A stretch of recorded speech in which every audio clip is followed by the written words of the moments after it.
Hello and welcome to Freedom Watch, your daily dose of raw liberty, streaming online at foxnews.com. I'm your host, Judge Andrew Napolitano, here defending freedom, defending your natural rights, and defending your right to have a government that stays within the confines of the Constitution.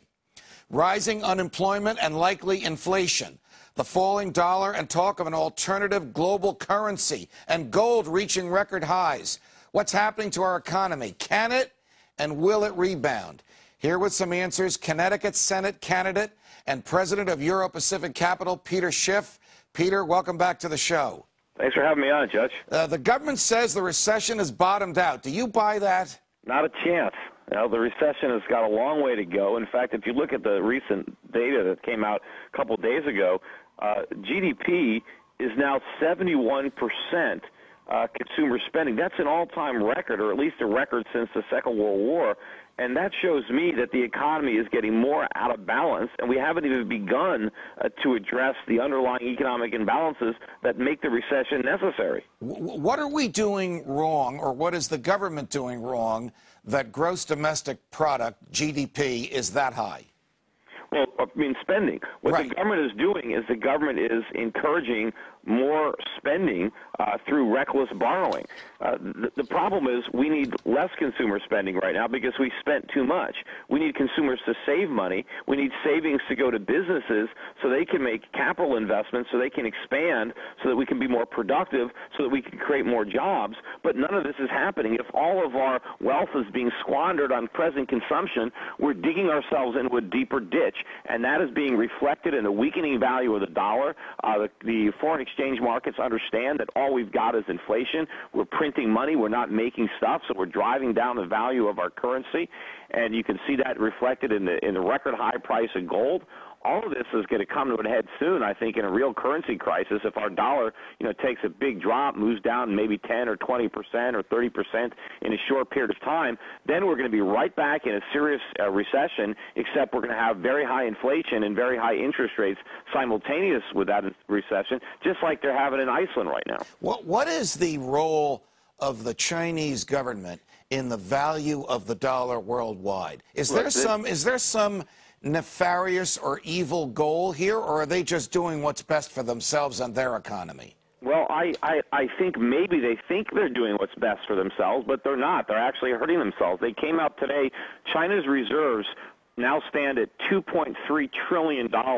They're up another $200 billion or so in the last couple of months. What that represents is purchasing power transferred from Chinese citizens to Americans by the Chinese government. Because in order to maintain the value of the dollar so we can keep buying Chinese goods that we can't afford, the Chinese government had to buy up $200 billion more U.S. dollars to prevent the dollar from collapsing. If they didn't do that, we wouldn't have been able to buy all those goods because our currency would have fallen. But you know what would have happened? The Chinese RMB would have risen, and all of a sudden all these Chinese workers would have been able to afford the products that right now they ship to us. So even though maybe they think that they're helping their export economy, they're hurting their domestic economy. And China would be much better off if they kept their stuff and let us keep our paper money instead of the other way around. All right, so let me get this straight. We have a problem caused by too much borrowing and spending.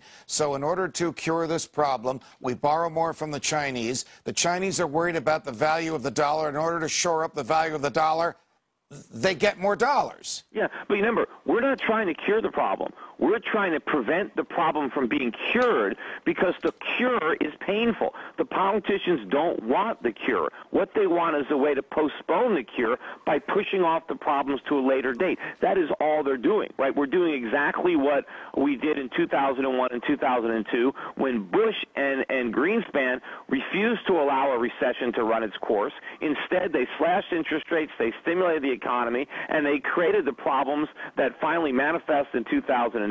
Now we're doing the exact same thing, but the problems are so much bigger now, and the stimulus is so much bigger to try to postpone it that we're not going to buy as much time. What they did in 2001 and 2002, we got about 5 years of phony prosperity that we're now paying for. I think this time we're not going to get as long a period of phony prosperity. Maybe they're going to buy 1 or 2 years, 3 years max, and then we're going to have a collapse so much worse than anything we've experienced in the last year. Are you surprised that gold is over $1,000 an ounce today? I'm surprised it's not over $2,000 an ounce. I mean, I think that the world is still not grasping the significance of what's going on.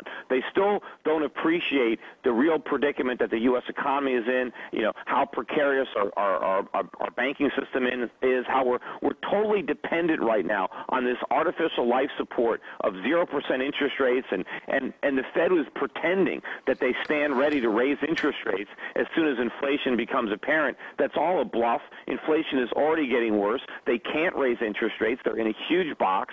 And when the world figures out the extent of this problem, I think gold is going to just go ballistic. But I think for now, people should take advantage of other people's short-sightedness and complacency and buy gold, buy silver, buy commodities, get rid of your dollars, buy foreign assets before the dollar loses much more value. And before I let you go, the government thinks it can help liquidity by suppressing the compensation packages of executives at major banks. Won't that cause a flight of talent away from those banks? Look, I mean, this whole thing, it's a Pandora's box that they've opened, because they should have no say in setting compensations anywhere. But the problem is they bailed out all these companies. They should have let them fail. The compensation that I think a lot of these executives should be getting is zero, or just the compensation of an unemployment check, because they should have lost their jobs when all their bad bets went sour. Instead, their buddies in government bailed them out with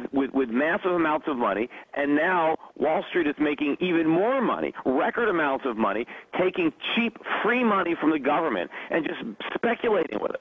And so now, there's such an outrage and such a backlash that the government wants to come in and now regulate and set salaries. And what I'm afraid of is that they're going to go even further. This is going to be the camel's nose under the tent. They'll start regulating and setting salaries for all sorts of companies, even companies that have nothing to do with getting government bailout money.